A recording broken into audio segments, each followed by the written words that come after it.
పరిశుద్ధుడు అయిన తండ్రి, వాగ్దానము నువ్వు ఇచ్చిన మాట ఎంతో శ్రేష్టమైనది. ఈ సంవత్సరంలో ప్రభా మాకు ఏ మాట అనుగ్రహిస్తున్నావో ఆ మాటను బట్టి మేము బ్రతుకుతాం.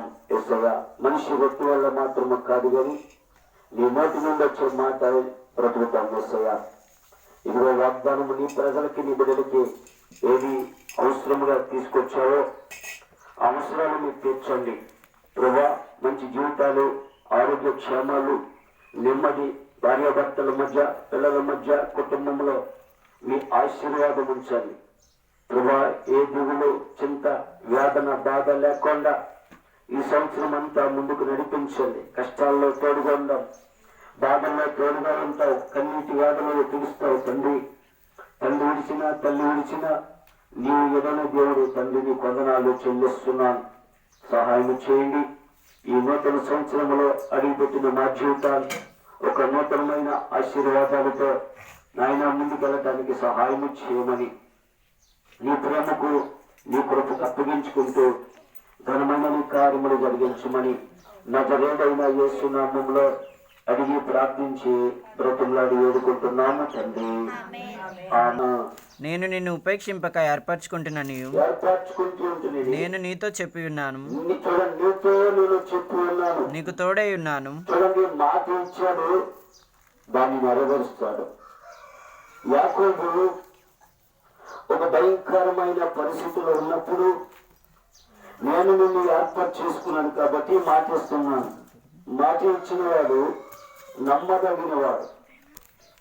మాట ఇచ్చి గంటలో మాయం చేసేవాడు కాదు.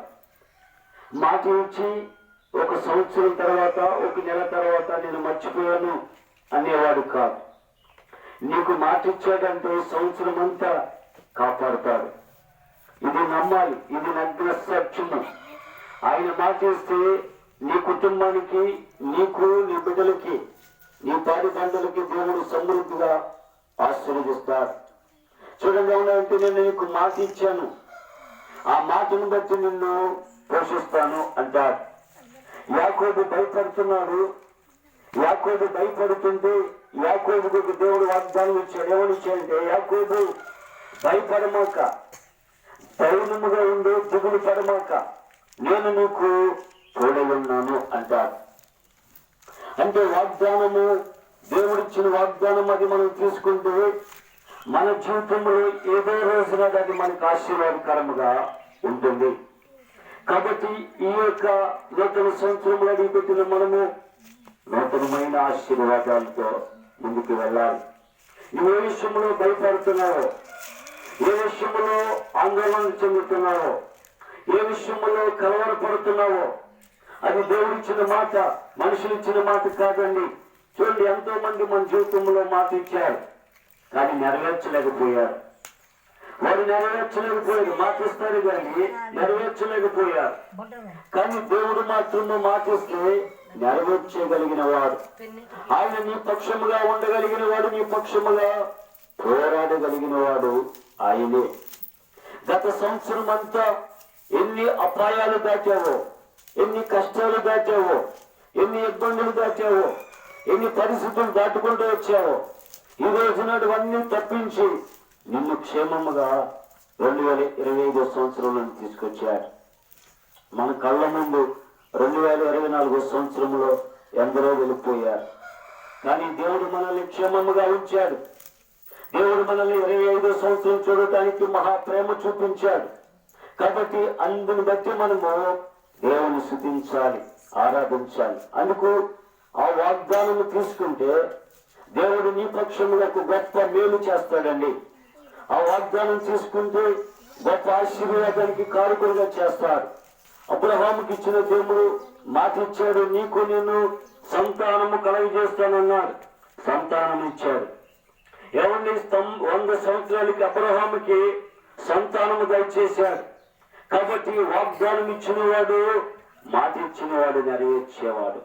భూమి ఆకాశములు గతించినా గాని, ఈశ్వర చంద్రులు గతించినా గాని యేసయ్య మాట మాత్రము గతించుకోదు. ఇది నమ్మాలి మనము. ఎందుకు నమ్మాలంటే, ఇన్ని సంవత్సరాలు నిన్ను పోషిస్తున్న దేవుడు, ఇన్ని సంవత్సరాలు నిన్ను నడిపిస్తున్న దేవుడు, ఇన్ని సంవత్సరాలు నీ పక్షముగా పోరాడుతున్న దేవుడు. కాబట్టి నీకు మాటిస్తున్నాడు, నిన్ను కాపాడటానికి, నిన్ను భద్రంగా కాపాడటానికి, నిన్ను నడిపించడానికి, నీకు ఆశీర్వాదము కలగటానికి, నీకు క్షేమము కలగటానికి, నీకు ధైర్యము కలగటానికి దేవుడు మాటిస్తున్నాడండి. ఇది మనుషుల మాట మాత్రము కాదు, దేవుడి మాట. దేవుడు ఇచ్చాడంటే నిన్ను ఈ సంవత్సరం అంతా నిన్ను కాపాడుతాడు. ఆయన వాగ్దానం నువ్వు తీసుకోవాలి.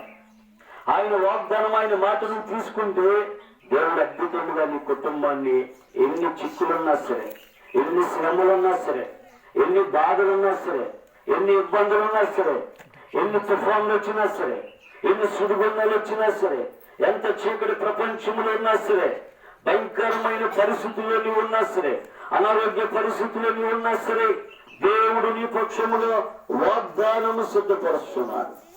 ఈరోజు నీ కన్నీరు తీరుస్తాడు దేవుడు. నీ వ్యాధులు కొట్టివేస్తాడు, నీ దుఃఖదనమును సమర్థన చేస్తాడు, నీ కన్నీటి వ్యాధుల నుంచి నిన్ను బయటికి తీసుకొస్తాడండి. చీకటి జీవితంలో నుండి వెలుగులోని తీసుకొస్తాడు. ఆయన నిన్ను ప్రేమిస్తున్నాడు కాబట్టి నిన్ను రమ్మంటున్నాడు. ఆ వాగ్దానం తీసుకుంటే నీకు, నీ కుటుంబానికి ఆశీర్వాదం అండి. మేలండి, మేలండి.